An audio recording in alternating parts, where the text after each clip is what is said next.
Hello student, YouTube channel excellent exam में मैं विवेक आपका फिर से स्वागत करता हूं। दोस्तों, जैसा कि कक्षा 10 का हाई स्कूल का पेपर हो चुका है, तो हमारे पास पहला सेट जो आया हुआ है आप सभी मिला सकते हैं। सीट संख्या है आपका 801 डीजी। तो जिन जिन छात्रों का 801 डीजी है तो बिल्कुल अपना आंसर आप मिला लीजिएगा। पूरा डिटेल में हम बात करेंगे यहाँ पर, और पेपर आप बिल्कुल देख ही रहे हैं। तो दोस्तों, वीडियो शुरू करने से पहले एक बार आप सभी लाइक कर दीजिएगा, और जिन जिन छात्रों का ये आप लोग इस वीडियो को ज्यादा से ज्यादा संख्या में शेयर कर दीजिए, ताकि सभी बच्चे जो हैं ये पेपर का एनालिसिस कर पाए। ठीक है, साथ में दोस्तों जो बच्चे अभी तक चैनल को सब्सक्राइब नहीं किए, सब्सक्राइब कर लीजिए, घंटी को दबाकर ऑल पर क्लिक कर दीजिएगा, ताकि आने वाले समय की इंपॉर्टेंट क्लास की नोटिफिकेशन आपको मिलती रहे। साथ में दोस्तों आपको बताते चले, जो बच्चे टेलीग्राम व्हाट्सएप ग्रुप से नहीं जुड़े, इस वीडियो के डिस्क्रिप्शन बॉक्स में दिया गया, फटाफट जाकर के जुड़ जाइएगा। अगर आपका कोई दूसरा सेट है तो आप हमारे व्हाट्सएप नंबर 9451094356 पर आप मैसेज करके पूरा पेपर आप भेज दीजिए। हम एनालिसिस करके आप सभी को वीडियो के माध्यम से बता देंगे। ठीक है, तो फटाफट आप लोग शेयर कर दीजिए। चलिए बात कर लेते हैं। समय बच्चों आपको मिलेगा 3 घंटा 15 मिनट का निर्देश, सब कुछ आपने पढ़ रखा है। ठीक है, बाकी 20 क्वेश्चन जो है आपको ओएमआर शीट में भरना था। चलिए, क्वेश्चन आपके सामने आ गया, खंड अ जो कि आपको बहुविकल्पी है, 20 क्वेश्चन 20 अंक के। ठीक है, चलिए मिलाना शुरू कर दीजिएगा। पहला ही क्वेश्चन आपके सामने आया है कि रस मीमांसा के लेखक हैं, तो पहला बी ऑप्शन सही हो जाएगा, रामचंद्र शुक्ल। मिला लीजिए फटाफट। इसके बाद दोस्तों अगला है आपका तितली कृति की विधा, तो जो तितली वो उपन्यास है, इसलिए ऑप्शन नंबर जो है सी आपका करेक्ट सही हो जाएगा। ठीक है, मिलाते चलिए फटाफट। और दोस्तों वीडियो पसंद आए, वीडियो को लाइक और शेयर फटाफट आप लोग करते रहिएगा साथ में। ठीक है, अगला है आपका डॉक्टर राजेंद्र प्रसाद लेखक हैं, तो दोस्तों इसका हमें जो है आप, तो दोस्तों तीसरा का आंसर जो होगा वो आपका ऑप्शन नंबर ए सही हो जाएगा, गांधी की देन। ठीक है, इनके लेखक जो है राजेंद्र प्रसाद जी हैं। ठीक है, चलिए बच्चों आगे बढ़ लेते हैं, अगले क्वेश्चन की तरफ बढ़ते हैं। क्वेश्चन नंबर 4 है आपका कि साहित्य और कला रचना है, तो दोस्तों भगवत शरण उपाध्याय जी की है। फटाफट मिलाते चलिए आगे। फिर इसके बाद दोस्तों 5वें नंबर क्वेश्चन है कि शुक्लोत्तर युग के लेखक हैं। ठीक है, तो हमारी हिसाब से इसका आंसर जो है सी होगा, दौलत राम होगा। अगर आपको आंसर पता है बिल्कुल हमें कमेंट बॉक्स में कमेंट कर सकते हैं। ठीक है, चलिए आगे बढ़ते हैं दोस्तों। अगला क्वेश्चन है कि रीतिकाल कवि हैं, तो रीतिकाल कवि जो है वो सी ऑप्शन सही हो जाएगा, पद्माकर। ठीक है, इसके बाद दोस्तों अगला है आपका छत्रसाल दशक के रचयिता है, छत्रसाल दशक के जो रचयिता है वो भूषण जी है। ऑप्शन नंबर बी जो है आपका करेक्ट सही हो जाएगा। इसके बाद दोस्तों अगला है कि ता सप्तक के समुदाय, ये बहुत बार बोर्ड एग्जाम में क्वेश्चन पूछा हुआ है, इसका आंसर पहला ही सही हो जाएगा, सच्चिदानंद हीरानंद वात्स्यायन अज्ञे। ठीक है, आगे बढ़ते हैं दोस्तों। 9वां क्वेश्चन है कि सुमित्रा नंदन पंत की रचना है, तो दोस्तों युगबाड़ी है, युगबाड़ी उनकी एक रचना है। इसके बाद क्वेश्चन नंबर 10 आपके सामने दिख रहा होगा कि स्मृति, इस नाम से स्मृति की रेखाएं साहित्य की विधा है, तो दोस्तों संस्मरण है। क्या है? संस्मरण, इसलिए ऑप्शन नंबर जो है सी आपका करेक्ट सही हो जाएगा।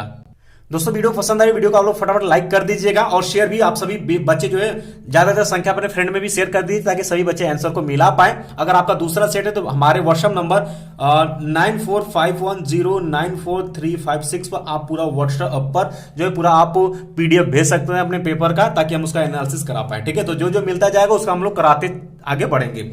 चलिए अगला है कि करुण रस का स्थायी भाव, ये सभी बच्चों का सही होगा। इसका करुण है तो शोक हो जाएगा, इसका स्थायी भाव डी ऑप्शन सही हो जाएगा।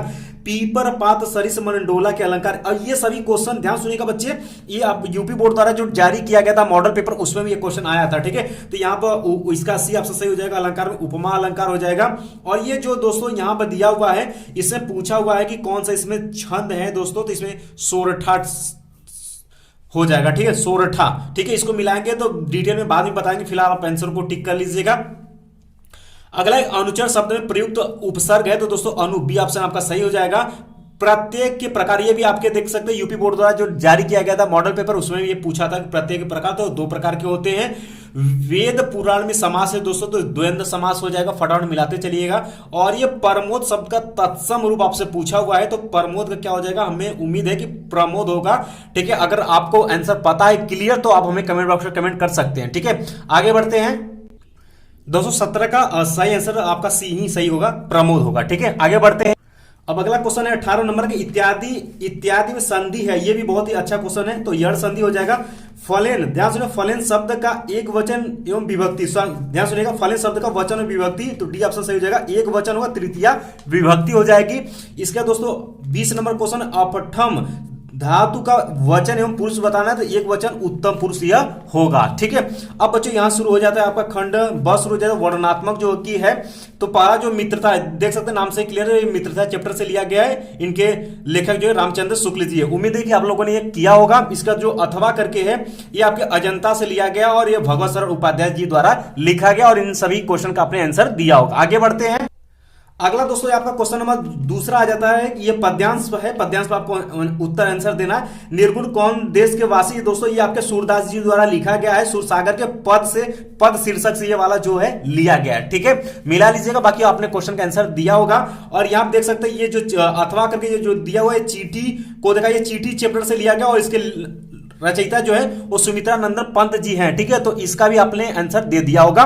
इसका दोस्तों ये देख पाएंगे यहाँ पर क्वेश्चन नंबर जो 3 है कि दिए गए संस्कृत गद्यांश का संदर्भ सहित आपको हिंदी अनुवाद कहते हैं। ये वाराणसी वाले चैप्टर से लिया गया और पहला ही आपका जो है ये शुरुआत ही किया गया है। ठीक है, तो वहां से ये लिया गया है।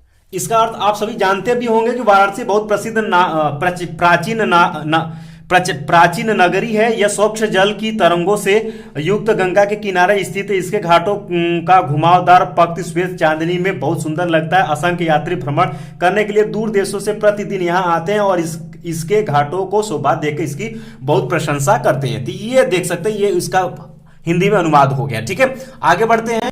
इसके बाद दोस्तों अगला क्वेश्चन आपका आ जाता है क्वेश्चन नंबर जो 4 है। ये आपके देख सकते हैं दिए गए हिंदी पद्यांश से ये क्वेश्चन लिया गया है। तो दोस्तों ये वाला आप देख सकते हैं और ये अथवा करके जो ये दिया हुआ ये जो आपका श्लोक है ये जीवन सूत्रावली से ये लिया गया है। ठीक है, इसका अर्थ भी आप सभी जानते होंगे कि यक्ष कहता है कि अन्नों में उत्तम क्या है, धनों में उत्तम क्या है, लाभों में उत्तम क्या है, सुखों में उत्तम क्या है। ठीक है, तो युधिष्ठिर इसका उत्तर देते हैं। हालांकि इसमें पूरा डिटेल तो 2 ही लाइन का आपको यहाँ पर पूछा हुआ है, जिसमें कि युधिष्ठिर उत्तर देते हैं कि अन्नों में उत्तम निपुणता है, धनों में श्रेष्ठ शास्त्र ज्ञान है, लाभों में श्रेष्ठ निरोगिता है, सुखों में श्रेष्ठ संतोष है। ठीक है, ये चीजें आप देख पाएंगे। इसके बाद दोस्तों ये क्वेश्चन नंबर जो 5 है ये सुप्रसिद्ध खंड काव्य से है। तो हमने आपको बता दिया था कि तुमुल खंड काव्य ये नहीं कि एक तो चरित्र चित्रण देगा और एक तो उसमें से कोई कहानी पूछेगा। तो उम्मीद है कि आपके जिले में जो चलता हो वो आपने किया होगा। इसके बाद दोस्तों अगला आपका आ जाता है, यहाँ पर आप देख सकते हैं क्वेश्चन नंबर जो 6 है। आपके इसमें एक लेखक और कवि का जीवन परिचय लिखने के लिए पूछा था और हमने आपको बताया था किस तरीके से लेखक और कवि का जीवन परिचय लिखना है। तो आप सभी ने इसको लिखा होगा। इसके बाद दोस्तों अपनी पाठ्य पुस्तक के कंठस्थ कोई एक श्लोक आपको लिखना था, ये भी आप लोगों ने लिखा होगा। हमने बताया था कि याद करके जाइएगा। और क्वेश्चन नंबर जो 8 है कि स्वकेतु कश्यप पुत्र आसित, तो इसका आंसर आप लिखिए स्वकेतु आरूढ़ेयत्र पुत्रम आसित हो जाएगा। विश्व अष्टाकः, तो इसका हो जाएगा विश्वस्य अष्टा ईश्वरः एक एव अस्ति, यहां पर लिखेंगे। आतुरस्य मित्रम कब भवति, आतुरस्य मित्रम भिषेक भवति, यहां पर हो जाएगा। इसका चंद्रशेखर चंद्रशेखर स्वपितु नाम किम अकथयत, चंद्रशेखर स्वपितु स्वतंत्र इति अकथयत, ये लिखेंगे आंसर। ठीक है, इसके बाद दोस्तों ये देख सकते हैं क्वेश्चन नंबर जो 9, निम्नलिखित में से किसी एक विषय पर निबंध लिखिए। और बच्चों ये कल ठीक है, ये कल एकदम हमने आपको बता दिया था, ये वाला देख सकते आया था और हमने बताया था कैसे आपको निबंध लिखना ताकि आपको 9 में 9 पूरा मिल जाए। पर्यावरण प्रदूषण की समस्या और समाधान पर हमने कल ही वीडियो बनाए थे। उम्मीद है कि आप सभी का पेपर अच्छा से गया होगा और ये पेपर अगर बात करें तो बहुत ही अच्छा पेपर आया हुआ है, तो आप सब बच्चों ने अच्छे से किया होगा। ठीक है, अगर किसी भी बच्चे का कोई क्वेश्चन या कुछ छूट गया तो कोई दिक्कत नहीं है। आने वाले समय के पेपर के अच्छे से शानदार तरीके से तैयारी करिए ताकि सभी पेपर को और भी बेस्ट दिया जा सके। ठीक है, तो बाकी मिलते हैं दोस्तों नेक्स्ट वीडियो में दूसरे सेट के साथ। तब तक के लिए जय हिंद, जय भारत।